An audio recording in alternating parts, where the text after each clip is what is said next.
Yes, thank you very much for the invitation. And the Galway statement, more though the action and the reality that it's improving the transatlantic collaboration. Okay, the title has already been said. It's I think the longest title of them all that I've seen ever in a project. But I'm happy that it has already been read.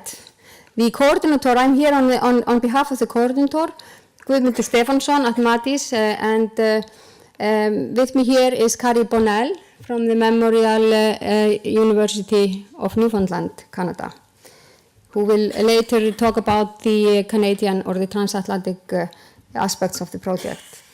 Now, right. So the impact of Primefish. The Primefish will produce a platform that will live after the project ends, and it will strengthen the transatlantic alliance between EU and Canada, and it will do that by providing the extended knowledge on economical viability through comparative studies and benchmarking, and also by improving the competitiveness. I've been practicing to say that, it's a very difficult word for me, and the competitiveness of fisheries and aquaculture sectors through improved strategic decision based on market intelligence. So, the facts and figures. The EU is the largest and most valuable seafood market worldwide, and consumption in Europe is rising. Captured fisheries have declined, and most of the increased EU consumption has come from imports, and not the EU aquaculture, and so who would believe that 65% of the seafood consumption in the EU is imported? I was very surprised when I saw these figures in the beginning. I really thought it would be more or like less. I thought we actually were doing very much more sustainable within Europe. Right. So the challenges facing the European seafood producers are as listed in the Common Fishery Policy. It has been addressed in the Blue Growth Program and also in the Blue Bioeconomy, and there are, for example, increased competition from overseas, prices of seafood products fluctuate and destabilize the markets, and etc. And I will then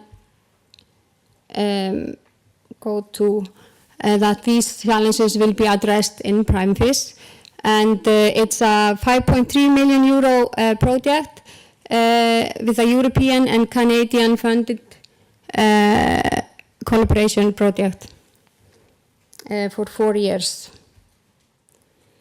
Right, the consortium is consisting of 16 partners, of which 2 are international partners, one from Vietnam, and the other one is from the Memorial University, addressing the transatlantic component of the project.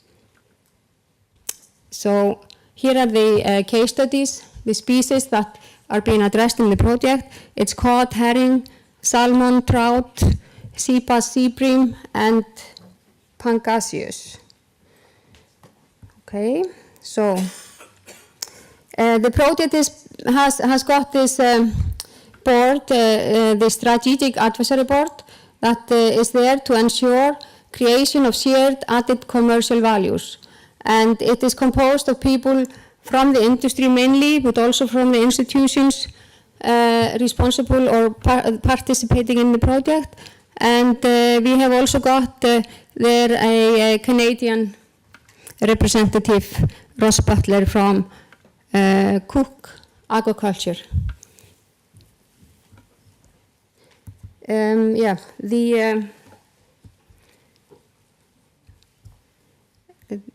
yeah, okay.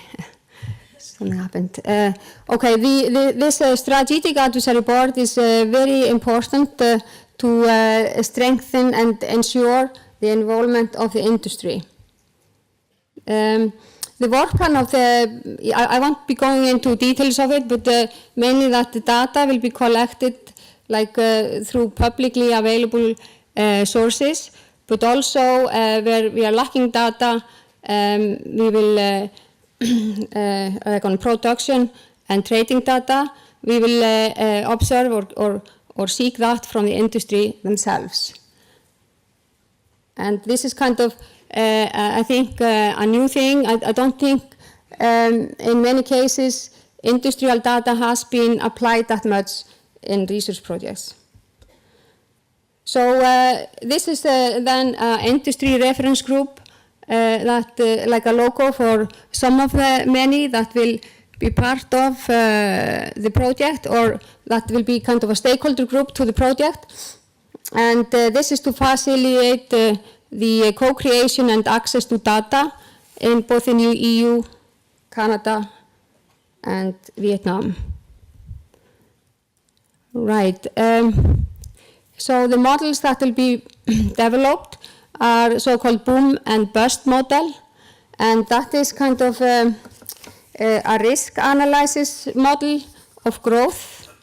Then we have the strategic positioning model that will enable us to place us in the value chains, and then success analysis model that will help us with new products, and then we will have the innovation and price model, like a cost-benefit analysis.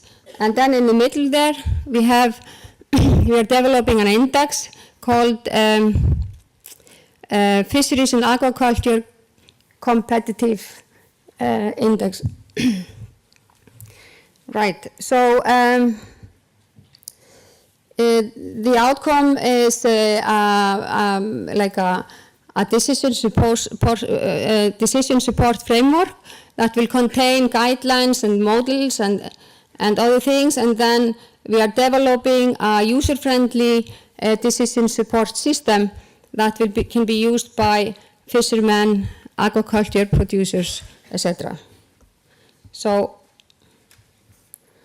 the knowledge that will be created and the impact is more knowledge on consumer preferences and price development, innovation successes and failures on markets, enhanced insights into the global value chain and market dynamics, prediction of price behavior, and benchmark evaluation of world-class performers. And that will all result in the improvement of strategic plans for future production and innovation, and better understanding of the functioning of seafood markets and consumer preferences. And all that will result in improved economic sustainability and competitiveness. So the kickoff meeting of the project was is ongoing, and this picture was taken yesterday in Reykjavik. At the kickoff meeting, they're all very happy because they're going to the Blue Lagoon and having a nice time there. And so